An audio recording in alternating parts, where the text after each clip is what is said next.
Summer romance, Italian countryside, first love, sexual awakening, fruit, boys, girls. Yeah, no, I can't really add anything to that. That was perfect. I play Elio Perlman, and the film takes place around 1983 in northern Italy, and it's specified in the film exactly where it does take place.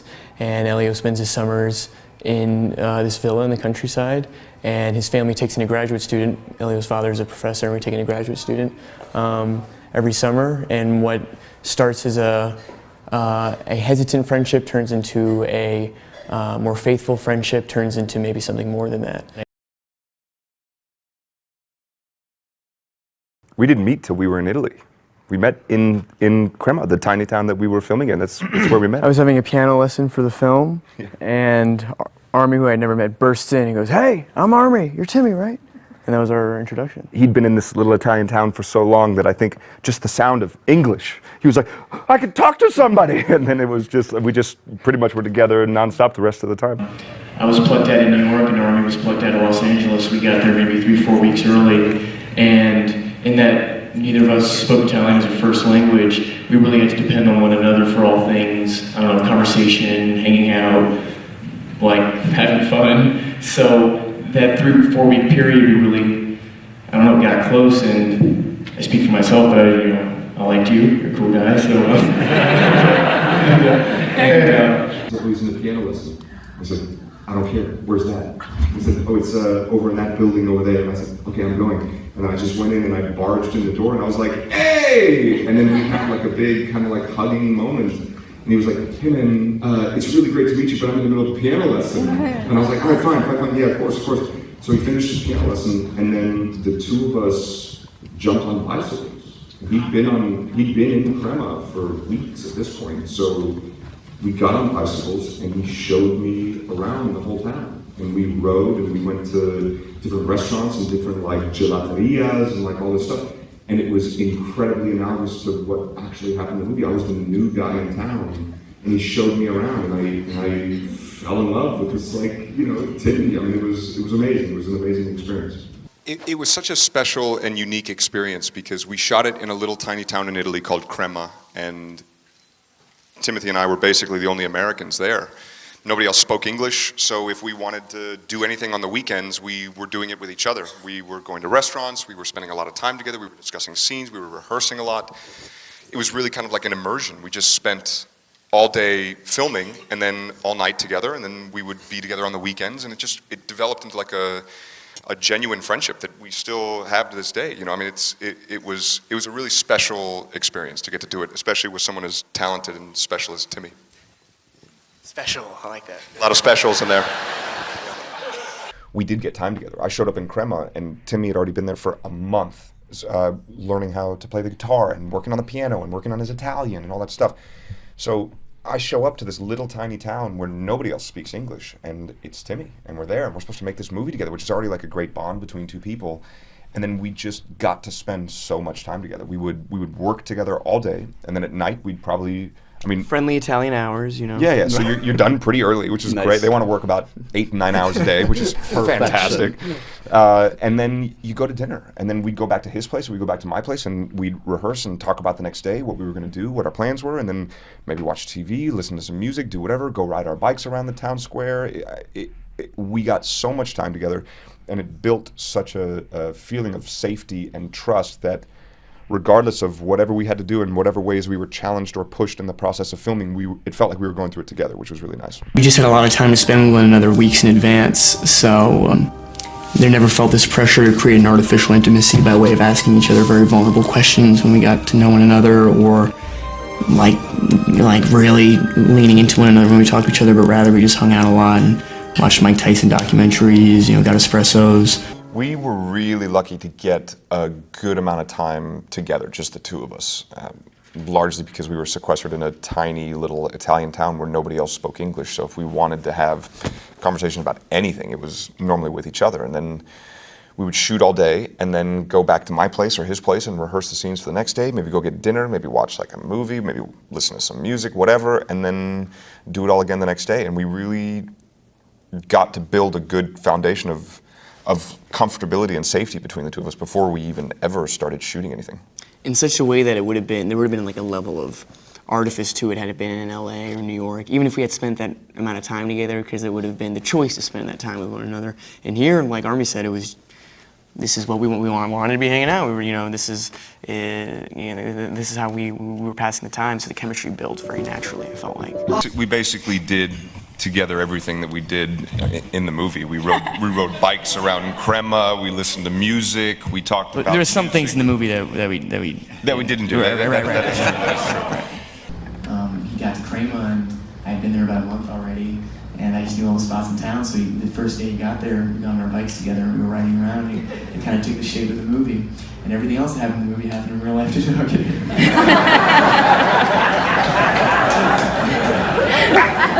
We made out before every take of every scene. Even if we weren't in the scene together, I would go to set just to warm up, as we liked to call it. Yeah. Working with Tim, I mean, the relationship between the two of you is so amazing. I mean, did you have to work it a lot? It seems very natural. Each other. It was really crazy. No, we got along really well, and that's maybe part of the genius of Luca, maybe part of the luck. I don't know, but we actually really got on, and that made this whole thing a lot easier. We actually became really close friends and have maintained that friendship, which doesn't really happen on a lot of films you work on. You work with people, and then it's like kind of like camp. You're like, all right, maybe I'll see you around, but this has been a totally different experience. So I'm glad that it ended up on screen. We did one rehearsal. A little tiny one, in which... We did one rehearsal at the house. We show up and Lucas says, let's just do a quick rehearsal. And we go, oh yeah, great. We're all wound up, we're ready to go. We've been spending a lot of time together, we're ready to do this. He's like, great, let's go out in the backyard. So we go in the backyard and there's like a patch of grass. And he goes, why don't you guys lay down there and just rehearse, I don't know, scene 72. So I don't know if that was the actual number, but we flip in the page and we find the script and it just says, Elio and Oliver make out in the grass. And that's all it said. So he goes, whenever you're ready. And so Timmy and I kind of like, okay, let's do this. So we lay down on the grass, we start making out, and he's like, no. More like you feel it, like it's you, me, and then we were like, okay, all right, let's do it. And we start making out again, and we're going, and we're going, and we're going. All of a sudden we look up and Luca had already walked away and just kind of left us there in the grass. That was our one rehearsal. But there was one day when we started rehearsing the villa, the house we were shooting in, and Lucas said, let's go rehearse in the backyard. So, we were kind of, all right, this is kind of weird. So we brought our scripts diligently, walking there. It was just me, Armie, and Luca, and I was like, this is kind of weird. And then so we got there and he goes, let's do scene 67. I think the only stage direction was they kiss. And we hadn't made out or anything yet. So Armie and I were kind of looking at each other and, all right, here we go. And so we started making out on the ground, and then after a while we kind of looked up and he was gone.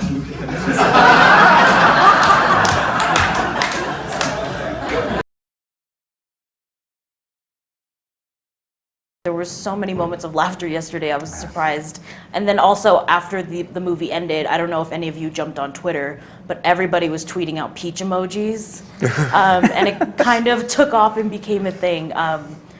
Do you guys have any response to that, or? We did it for the industry of peaches, to grow. Luca's part owner in a peach company.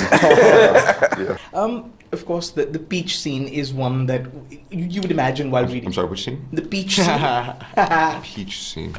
Oh, right. I'm sorry, yeah. It's the one where I... Oh, right, yeah, of course, yeah. It's the one that in the book you'd imagine would be unfilmable. And Lucas said he's not shy. He likes a good challenge. What he just told me, in fact, was that he didn't believe that it could be done till he tried it himself, figured it could be done, and then spoke to you about it and said, go for it. Yes, I mean, that is an actual conversation we had, which was maybe like the first weekend of filming. He was like, oh, that scene that we were maybe not going to do because it's not possible, that's something that people can do in real life. Turns out it's possible, and it's great. And I was like, hey, how did you you mentioned the scene. I wasn't even going to bring it up, but I'm sure it comes up in conversation because it is like I can't remember another scene quite like that in a film I've seen. American Pie. There you go. That's true. Wow, tonally that could not be more. Every 15 or 20 years, there's a classic fruit sex scene, right? Mm-hmm.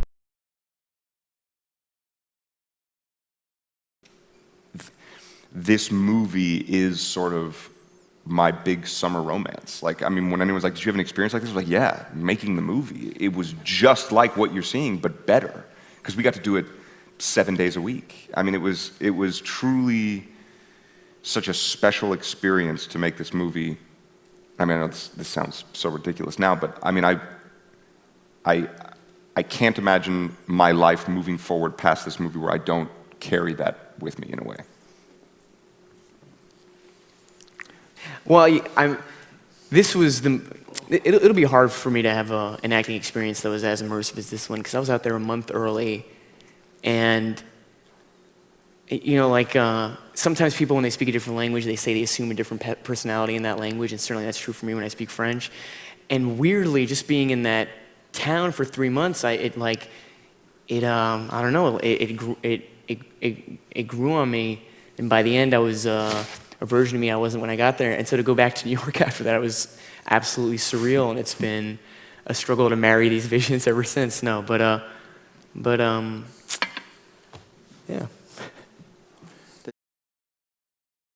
There was no distractions, there was no, well, now I gotta go grocery shopping, or now I gotta walk there was just like nothing distracting us from fully immersing ourselves in this world, and it really is what it felt like happened. I'm stealing this from Armie, so don't kill me when it gets to you, but I don't think I'll ever have an experience as immersive as this one, being out there a month in advance, getting to shoot in the region where it was from, getting to shoot in the region where the director lives, and getting a story that's so intimate and intimately told, and there's so many moments of thought in the script and characters thinking, which is rare. Usually things are very exposition oriented and you gotta move the plot forward. So yeah, I'm gonna be hard pressed to find a project like this anytime soon, I think. I forgot the original question. I'm sorry. What do you bring with you after you make it of this experience? It's none of your damn business.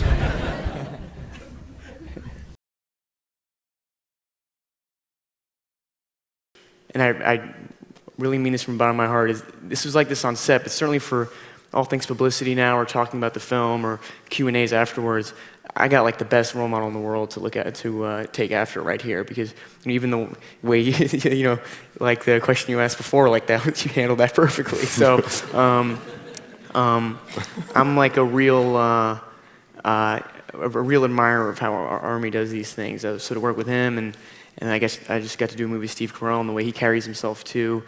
These are like titans of the industry. There's a reason why these, Armie and Steve, they work so much. And it makes you a little nervous as a young actor, because you don't want to be the guy that goes in there and like lights it on fire or something inadvertently.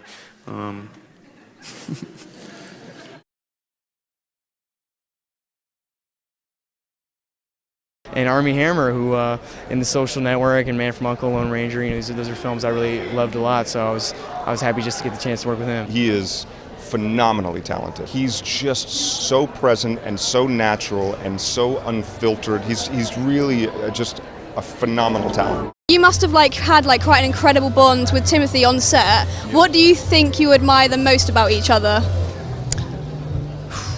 Okay, well, 3 things. A, his acting. He's an incredible actor, and I've already learned so much from him just in the process of shooting with him, but watching his other films since as well. And then also the man and the husband he is really incredible, and the roadmap for young male actors isn't that strong in show business, There's a lot of sad stories, and I got an awesome role model in Armie. The thing I admire most about Timmy is how emotionally raw and accessible he is. I mean, you can watch him process you give him a piece of information and you watch it go, and then he goes, oh yeah, and it's amazing.